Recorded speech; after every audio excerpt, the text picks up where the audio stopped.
Okay, what we want to do in this video is kind of take a more in-depth look of the first, of the 6 non-price determinants of demand. These are the 6 things that affect the amount of people that people buy of a good or service, but are not price. And the very first one, surprise, surprise, looking at the screen, is taste of the consumers. Now, I would hope, but it's okay if you don't, but I really would hope that you would understand, try to remember, have an intuitive idea of how taste of consumers could affect demand. So this is the first one that we're doing here. I just want you to see all of these 6 can cause what's called a shift of the demand curve, either in the shift outwards, which is an increase in demand, not quantity demanded, or a shift inwards, which is called a decrease in demand, and again, not a change in quantity demanded. So this is the first one, taste of the consumers, but don't forget this idea of TOISS, T-O-E-I-S-S, taste of the consumers, other related goods prices, expectations regarding future price, income of the consumer. What are we going for first? Size of the market, and then special circumstances.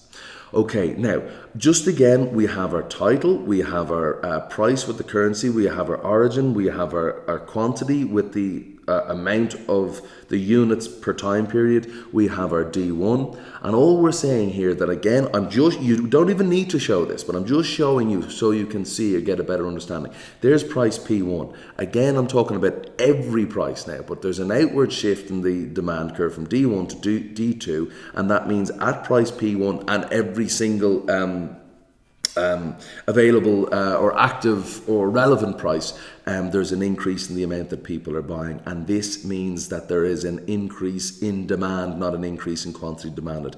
Again, for completeness sake, at price P2, I've only shown you 2, but all I'm saying is that more is bought at every single price. I've only shown you 2 prices, but at every single price, and you don't even need to draw the prices if you're drawing an outward shift. Just draw the 2 diagrams and the arrows. At every price, more is bought. This is called an increase in demand, and an inward shift. All that's saying here is that at price P1, but it refers to every price. I'm just showing you so you have 2 points of reference. At every single price, less is bought following an increase, an inward shift in the demand, and this is known as a decrease in demand, not quantity demanded. Now, taste, the subjective, means that it's different for different people.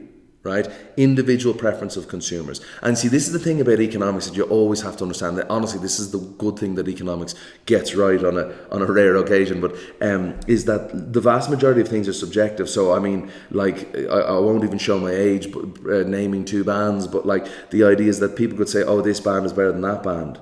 And like, that's just crazy because there's subjectivity. And then also don't forget, in your mind, think of a band that you absolutely love, right? Absolutely love it. Now, also think of a band that you absolutely hate. I guarantee you, if I put you in a room and force you to listen to your favorite album from that band that you love over and over again for weeks and weeks and weeks, you would pay me to listen to the music of the band that you hate. So don't forget the law of diminishing marginal utility as well plays a part. Okay, so I'd never do that, of course. That's just for illustrative purposes, but still.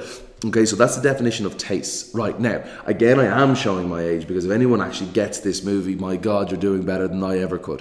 When a commodity comes into fashion or into season, there's an increase in the demand for that good. That's just obvious, and I say it's so hot right now, right? So let's just think about this. An outward shift in the demand curve would be caused by an increase in consumers' tastes and preferences towards the good in question.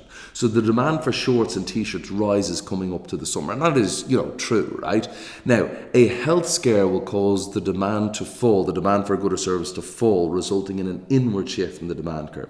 Now, there was this absolute scare that back in my day, God, I am getting old, that there was salmonella in eggs, and then eggs would cause a huge amount of sickness, food poisoning, and all that, and hence I think that's a great photograph. I don't care if people don't like it. I think it's great. Okay, so if people were afraid of salmonella in eggs, if people were afraid of BSE, which was a contamination in the beef that honestly was supposed to cause like neurological disorder, like the brain would unfortunately disintegrate, and well, I'm sure there's more medical term than that, people are going to stop eating eggs, people are going to stop eating beef. And that's what happened when I was much younger man, over 21 years ago. There was the BSE scare, and I was lucky to be Irish, so we didn't really have any, but Britain went through the roof with BSE, okay? So there's a massive fall for British beef, for the demand of British beef, resulting in an inward shift. And, or not surprisingly, there's a massive rise in the demand for Irish beef as British people started to buy Irish beef. Okay, now moving on. So what are we saying here? So there's increased consumer taste. So let's just think about this. Whatever it is, okay, t-shirts, the demand for t-shirts coming up to the summer. The demand for Irish beef when British beef had BSE. The demand for ice cream on an unexpectedly hot day. No, I don't want that. That's not an increase in taste. I better remove that one. But whatever it is, the demand for the new Star Wars movie as soon as it comes out. Okay, there's an outward shift in the demand curve. So again, we start off with the static situation, and then there's an outward shift in the demand curve. Okay, for whatever reason, more and more people want to buy this good than they did previously, and as such, as I've consistently said, at every single price, more is consumed. Now, on the other hand, if there is a reduce or a turn away from the good in question, people are less willing and less able to buy it. They don't want to buy the good anymore, or whatever reason. Well, then there will be an inward shift for the demand curve of that good. And all I'm saying is that price P1, less is bought, but also at every price, less is bought. Now, guys, I really hope that helps. All I'm saying to you is know the definition of taste, understand that they can change, and understand that if taste or the desire to buy a good or for a good becomes more fashionable, there's an outward shift in the demand curve for it. And if the good becomes less fashionable, less desired, a health scare, whatever it is, there's an inward shift, and that's a decrease in demand, okay? More fashionable, an outward shift and an increase in demand. Less fashionable, less desired, less wanted, a reduction in demand, a decrease in demand, and an inward shift. Thanks very much, guys. I really hope this helps. Thanks so much for watching, and I look forward to seeing you in the next video.